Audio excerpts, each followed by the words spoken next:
Bản tin toàn cảnh quốc tế ngày 30 tháng 11 hôm nay sẽ bao gồm những tin chính như sau.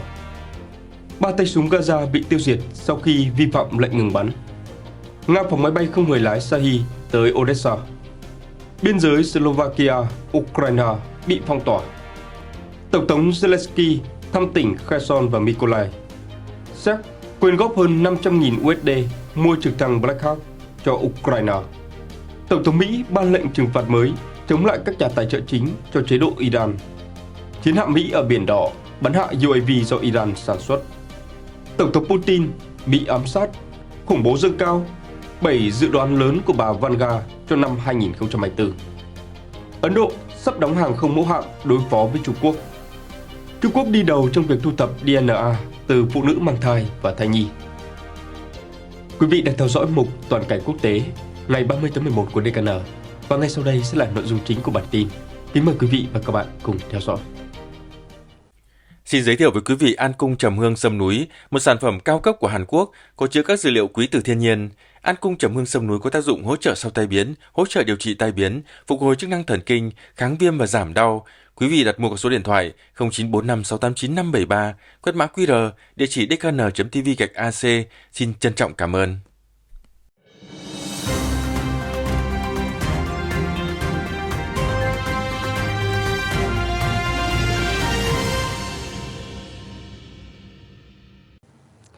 Mở đầu vẫn sẽ là những cập nhật về tình hình chiến trường Gaza. 3 tay súng Gaza bị quân đội tiêu diệt sau khi vi phạm lệnh ngừng bắn. Thưa quý vị, người phát ngôn của lực lượng phòng vệ Israel, chuẩn đô đốc Daniel Hagari cho biết, quân đội ông đã tiêu diệt 3 tay súng Palestine ở dải Gaza hôm 29 tháng 11 sau khi họ vi phạm lệnh ngừng bắn và là mối đe dọa đối với lực lượng của Israel. Tướng Israel nói, quân đội sẽ tiếp tục hoạt động chống lại bất kỳ mối đe dọa nào. Chuyển sang một thông tin khác từ phía Ukraine. Theo không quân Ukraine trên mạng Telegram cho biết, Nga đã khai triển các máy bay không người lái tấn công từ Biển Đen về phía Odessa vào tối ngày 29 tháng 11. Thông báo của phía Ukraine cho hay, có mối đe dọa đối với các quận Izmail và Bilohorod-Dnipropetrovsk. Chuyển sang một thông tin khác. Liên minh vận tải đường bộ Slovakia đã quyết định phong tỏa trạm kiểm soát Vyšné Nemecké Uzhhorod ở biên giới với Ukraine từ ngày 1 tháng 12 tới. Quyết định phong tỏa cửa khẩu biên giới với Ukraine được Slovakia đưa ra sau cuộc hội đàm với Bộ Giao thông Vận tải Slovakia. Trạm kiểm soát sẽ bị các hãng vận chuyển chặn từ 15 giờ ngày 1 tháng 12 cho đến khi có thông báo mới. Trong tháng này, đại diện của Liên minh vận tải đường bộ Slovakia đã phong tỏa cửa khẩu biên giới Vyšné Nemecké từ phía Slovakia trong 1 giờ đồng hồ, bày tỏ tình đoàn kết với những người biểu tình Ba Lan.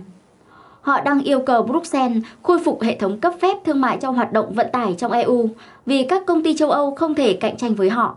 Đây cũng chính là điều mà những người biểu tình ở biên giới Ba Lan-Ukraine đang yêu cầu. Tổng thống Zelensky thăm tỉnh Kherson và Mykolaiv. Thưa quý vị, theo website văn phòng Tổng thống Ukraine, Tổng thống Zelensky đã đến thăm các tỉnh Kherson và Mykolaiv vào ngày 29 tháng 11. Tại Kherson, ông Zelensky đã kiểm tra nơi trú ẩn lớn nhất được trang bị với sức chứa 250 người. Ông Zelensky được thông báo rằng thành phố đang nỗ lực thiết lập hệ thống cảnh báo không kích công cộng và xây dựng các cộng sự cũng như công trình kỹ thuật.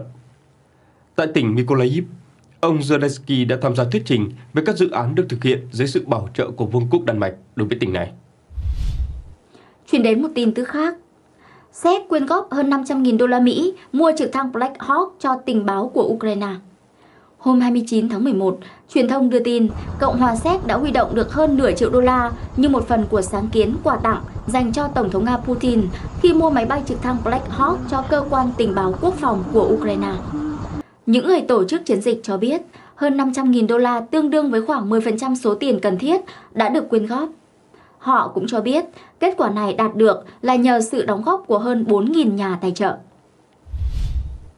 Chuyển đến một tin tức quốc tế đáng chú ý khác. Mỹ ban hành lệnh trừng phạt mới chống lại các nhà tài trợ tài chính cho chế độ Iran.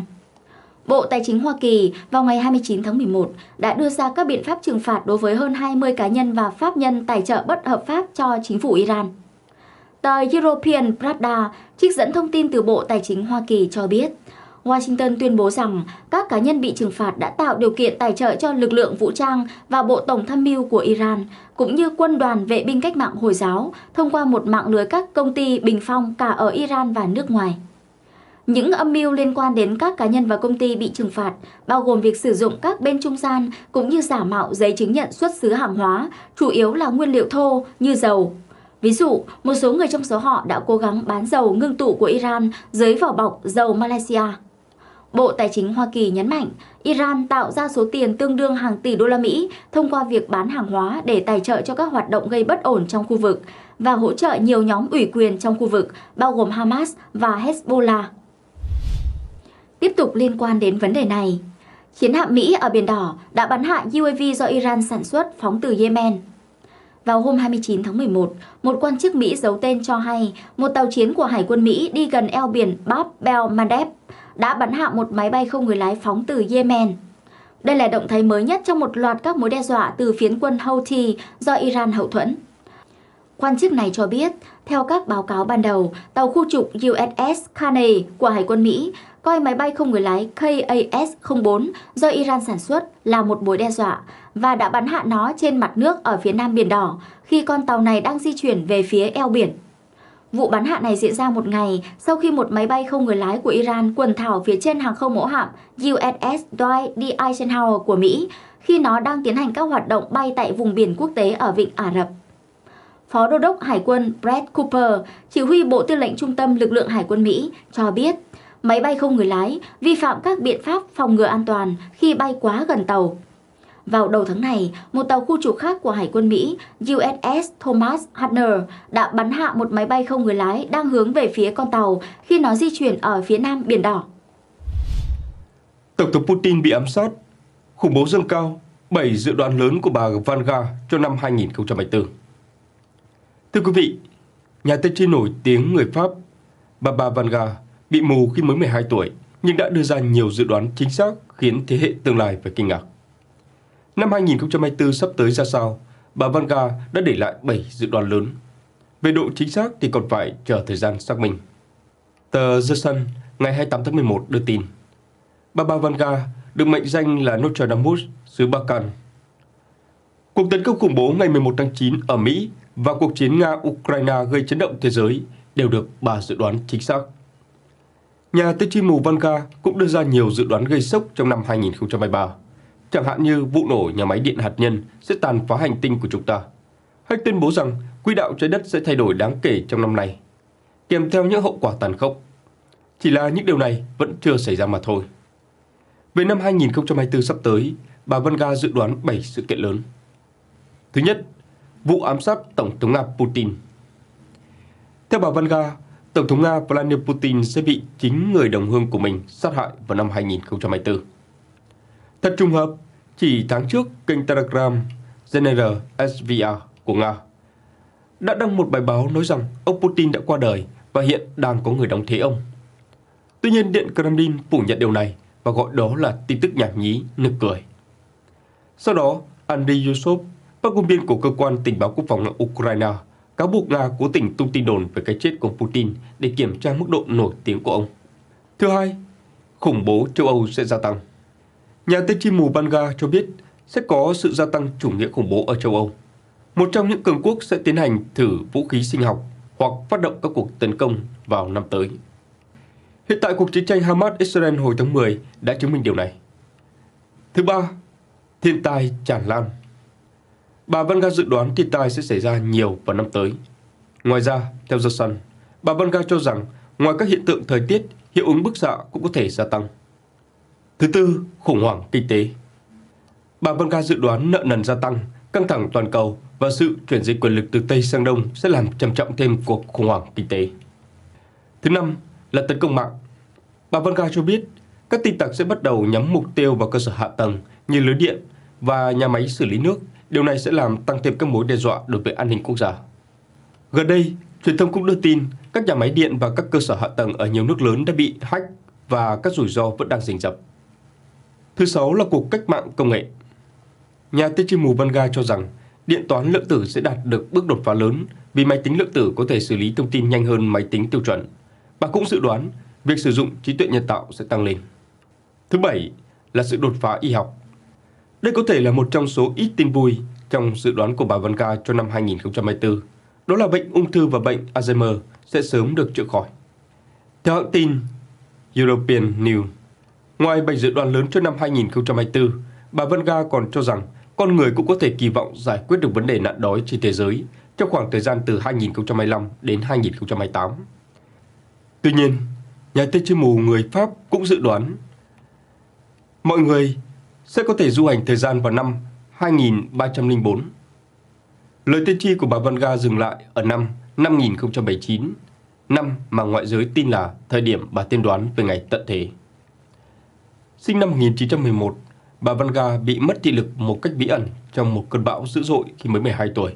Sau đó bà nói rằng bà đã gặp ảo ảnh trong thời gian mất tích và bắt đầu tin rằng mình có khả năng đoán trước tương lai và chữa lành vết thương cho người khác. Ngoài vụ tấn công khủng bố vào ngày 11 tháng 9 ở Mỹ nêu trên và chiến tranh Nga-Ukraine, bà Vanga còn dự đoán chính xác việc ông Obama đắc cử Tổng thống Mỹ, thảm kịch Chernobyl năm 1986, cái chết của công nương Diana năm 1997, sự tan rã của Liên bang Xô Viết năm 1991 và Brexit 2020. Bà Vanga qua đời cách đây 27 năm, thọ 85 tuổi, nhưng nhiều người cho rằng trước khi qua đời, bà vẫn để lại rất nhiều lời tiên tri cần được xác nhận. Chuyển sang những thông tin khác. Ấn Độ sắp đóng hàng không mẫu hạm trị giá 5 tỷ USD đối phó với Trung Quốc. Thưa quý vị, Ấn Độ sẽ đóng tàu sân bay nội địa thứ hai với hợp đồng trị giá 5 tỷ USD để tăng cường sức mạnh trên biển và chống lại sự hiện diện ngày càng tăng của Trung Quốc trong khu vực lân cận. Bloomberg đưa tin hôm 28 tháng 11, một hội đồng mua lại do Bộ trưởng Quốc phòng Ấn Độ Rajnath Singh đứng đầu đã phê chuẩn quyết định này vào tuần trước. Đây sẽ là hàng không mẫu hạm thứ 3 của Ấn Độ, cùng với INS Vikram Aditya do Nga chế tạo và INS Vikrant, biến thể đầu tiên được sản xuất trong nước. Việc bổ sung năng lực hàng hải dự kiến của Hải quân Ấn Độ sẽ rất quan trọng đối với nỗ lực của New Delhi nhằm tạo ra ảnh hưởng lớn hơn ở các vùng biển khu vực và quốc tế. Trong bối cảnh cán cân quyền lực toàn cầu đang thay đổi và căng thẳng gia tăng xung quanh các tranh chấp lãnh thổ ở khu vực Ấn Độ Dương-Thái Bình Dương, các hàng không mẫu hạm sẽ cho phép các quốc gia đi biển như Ấn Độ khai triển sức mạnh ở khoảng cách xa hơn và trong thời gian dài hơn. Hàng không mẫu hạm mới dự kiến có thể chở ít nhất 28 chiến đấu cơ và trực thăng, có lượng dã nước 45.000 tấn.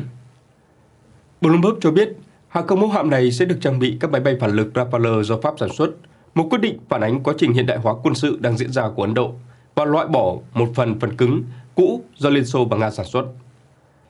Sekha Sinha, cựu phó đô đốc Hải quân Ấn Độ cho biết, khoản đầu tư của New Delhi sẽ giúp bảo vệ lợi ích kinh tế to lớn của đất nước và chống lại mọi thách thức từ một kẻ thù trong lĩnh vực. Ông Sinha nói với hãng tin Newsweek rằng, chúng tôi chỉ quan tâm đến việc bảo vệ lợi ích kinh tế và an ninh liên lạc trên các tuyến đường biển của chúng tôi. Bất cứ ai trở thành kẻ thù bằng cách tuyên bố một số hành động tấn công chống lại người dân của chúng tôi, bao gồm cả quân đội, hải quân hoặc không quân, chúng tôi có thể đáp trả. Cựu phó đô đốc Hải quân Ấn Độ nói thêm, nhưng người Trung Quốc cũng có mong muốn giữ Ấn Độ ở vị trí riêng của mình, trong khi họ đang trên đường đối đầu với Hải quân Hoa Kỳ. Đó dường như là ý định, mặc dù về mặt chính thức họ không nói ra điều đó. New Delhi đang theo dõi chặt chẽ những tiến bộ của Bắc Kinh trong công nghệ hải quân. Theo một phân tích của dự án sức mạnh Trung Quốc tại Trung tâm Nghiên cứu Chiến lược và Quốc tế, một tổ chức nghiên cứu của Washington DC, hàng không mẫu hạm mới nhất của Trung Quốc mang tên Phúc Kiến có thể chở tới 60 máy bay, trong đó có 40 chiến đấu cơ. Hàng không mẫu hạm Phúc Kiến của Trung Quốc là chiếc thứ hai được sản xuất nội địa, có lượng dã nước ước tính 80.000 tấn. Nó được thiết kế để sánh ngang với các tàu sân bay tốt nhất của Hải quân Hoa Kỳ. Mặc dù bí quyết của Hải quân Trung Quốc vẫn còn tụt hậu nhiều thế hệ. Theo đánh giá mới nhất của Ngũ Sắc Đài, Hải quân Trung Quốc hiện là lực lượng lớn nhất trên thế giới với lực lượng chiến đấu tổng thể gồm hơn 370 tàu và tàu ngầm, trong đó có hơn 140 tàu chiến mặt nước chủ lực. Chuyển sang thông tin liên quan đến Trung Quốc. Nghị sĩ Anh, Trung Quốc đi đầu trong việc thu thập DNA từ phụ nữ mang thai và thai nhi, đe dọa sự sống còn của con người. Vào ngày 28 tháng 11, nghị sĩ Anh Ian Duncan Smith cho biết, bằng cách áp dụng trí tuệ nhân tạo vào công nghệ chỉnh sửa DNA, chính phủ Trung Quốc đang đạt được lợi thế chiến lược lớn. Trong bài phát biểu hôm 28 tháng 11, ông Smith cho biết, nếu ảnh hưởng của Đảng Cộng sản Trung Quốc đối với trí tuệ nhân tạo và gen không chậm lại, chế độ này có thể gây ảnh hưởng chưa từng có đối với cộng đồng quốc tế. Ông Smith nói. Bắc Kinh hiện đang thống trị trí tuệ nhân tạo và gen. Điều này sẽ có ảnh hưởng chưa từng có đối với các ngành công nghiệp lớn, tất nhiên bao gồm việc chăm sóc sức khỏe toàn cầu. Quan chức Anh đã đưa ra cảnh báo, kêu gọi mọi người cảnh giác hơn và thực hiện hành động chiến lược sau tin tức nói rằng chính phủ Trung Quốc đang thu hoạch DNA của hàng triệu người trên thế giới thông qua việc bí mật sử dụng các sản phẩm y tế của mình. Ông Smith cảnh báo rằng việc không giải quyết được mối đe dọa này có thể đe dọa an ninh toàn cầu theo cách chưa từng thấy kể từ Thế chiến thứ hai.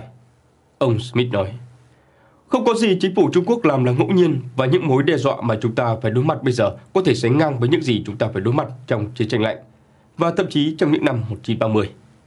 Trung Quốc thu nhập DNA từ hàng triệu phụ nữ và thai nhi trên khắp thế giới. Quan chức Anh nhấn mạnh, các cuộc điều tra đang diễn ra ở 5 quốc gia về việc chính phủ Trung Quốc sử dụng xét nghiệm tiền sản để thu thập DNA từ phụ nữ mang thai và thai nhi của họ.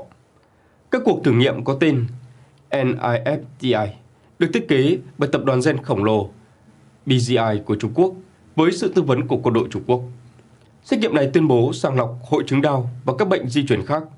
Nhưng dữ liệu DNA thu thập được lưu trữ trên các máy chủ ở Trung Quốc và họ có thể truy cập bất cứ lúc nào. Quan chức Anh cho hay, những xét nghiệm này cho phép Bắc Kinh thu thập dữ liệu gen từ các bà mẹ và thai nhi trên khắp thế giới và chúng tôi đã cấp cho họ quyền sử dụng dữ liệu này ở Trung Quốc. BGI cũng bị nghi ngờ vi phạm nhân quyền khác, bao gồm cả việc cưỡng bức thu thập DNA từ các dân tộc thiểu số chủ yếu là người Hồi giáo Duy Ngô Nhĩ, Tân Cương. Hoa Kỳ sau đó đã đưa ra một số công ty con của BGI vào danh sách đen. Một trục toàn trị mới đang tìm cách mở rộng bởi các chính phủ độc tài tàn bạo. Quan chức Anh cho rằng mối đe dọa cần được hiểu trong bối cảnh trục mới của các chính phủ độc tài toàn trị bao gồm Iran, Triều Tiên, Trung Quốc và Nga. Ông cho biết 4 chính phủ này đặt ra mối đe dọa ngày càng tăng đối với thế giới tự do và đang phối hợp ngày càng nhiều với các chính phủ tàn bạo trong khu vực như Myanmar, Syria và để thúc đẩy tầm nhìn độc tài của họ cho tương lai. Ông Smith cho rằng giới lãnh đạo quốc tế phải thừa nhận những rủi ro hiện hữu đối với nhân loại từ trục mới này vì Trung Quốc đang nhanh chóng trở thành nước dẫn đầu toàn cầu về trí tuệ nhân tạo và gen. Để đạt được mục tiêu này, ông Smith đã liên kết vô số cuộc xung đột mà các chính phủ này đang theo đuổi và tuyên bố rằng các cường quốc và phe trục cần phải đối mặt với nhau như một tổng thể. Quan chức Anh cho hay, cuộc chiến ở Ukraine, cuộc chiến ở Gaza chống lại Hamas và các mối đe dọa công khai của chính phủ Trung Quốc nhằm xâm chiếm Đài Loan đều giống nhau. Chúng được kết nối chặt chẽ thông qua trục này. Việc bỏ qua một mối đe dọa sẽ làm tăng sự nguy hiểm của những mối đe dọa khác. Tương tự như vậy, quan chức Anh Duncan Smith cảnh báo rằng các cuộc đấu tranh trong chiến tranh lạnh và Thế chiến thứ hai đang quay trở lại, đòi hỏi phải có phản ứng kiên quyết từ các quốc gia tự do trên thế giới. Ông nói, khi bức tường Berlin sụp đổ, thế giới tự do nghĩ rằng dân chủ và tự do đã chiến thắng, nhưng chúng ta đã sai. Thưa quý vị, mục toàn cảnh quốc tế của DKN đến đây xin tạm dừng. Quý vị đừng quên bấm nút đăng ký kênh và nút chuông để nhận được những thông báo về những bản tin mới nhất của chúng tôi. Chúng tôi cũng rất trân quý và mong chờ những đóng góp của quý vị với vai trò cộng tác viên thường xuyên hoặc không thường xuyên. Mọi đóng góp và nguyện vọng hợp tác xin gửi tới hòm thư contact@dkn.tv. Chúc quý vị một ngày mới luôn vui vẻ, lạc quan và hạnh phúc. Hẹn gặp lại quý vị trong các bản tin tiếp theo.